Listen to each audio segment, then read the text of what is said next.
छत्रपती शिवाजी महाराज की जय। शिवाजी महाराज आपला अतिशय उत्तम आदर्श आहे, पण शिवाजी महाराज का झाले त्याचं मूळ कारण त्यांच्या मातोश्री महाराणी जिजामाता यांच्या जीवनामध्ये दडलेलं आहे। अगदी लहानपणापासून त्यांनी शिवबांवर हिंदू धर्माचे संस्कार केले। विशेषतः त्यांना रामायण, महाभारत, पुराण, वेद, उपनिषद यातील गोष्टी सांगितल्या, कथा सांगितल्या। प्राचीन राजे, प्राचीन परंपरा या सर्वांनी शिवाजी महाराजांच्या जडणघडणीमध्ये मोठा हातभार लावला।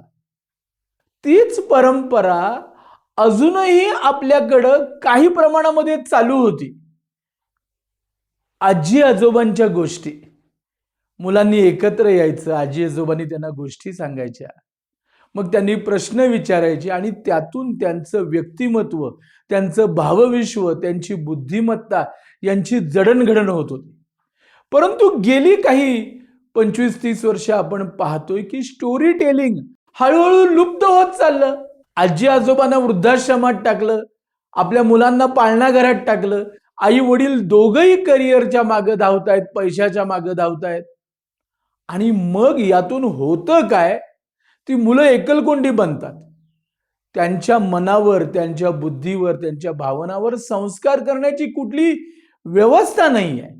आणि यासाठी Bhishma school of Indian knowledge system आणि विश्व मंदिर परिषद यांनी स्टोरी टेलिंग हा एक ऑनलाईन अभ्यासक्रम तयार केलेला आहे। आपण स्टोरी टेलर म्हणून, कथाकार म्हणून उत्तम करिअर करू शकता, चांगलं अर्थार्जन आपल्याला प्राप्त होऊ शकेल। मी आपल्या सर्वांना आवाहन करतो की आपण कृपया या वेबसाईटला भेट द्या, स्टोरी टेलिंग अभ्यासक्रमाचे कंटेंट पहा आणि या अभ्यासक्रमामध्ये प्रवेश घ्या।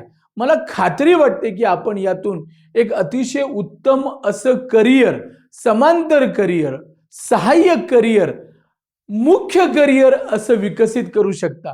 आपल्याला उत्तम अर्थार्जन होईल आणि त्याचबरोबर एक उत्तम समाजकार्य, संस्कृती कार्य केल्याचा आपल्याला आनंद मिळेल।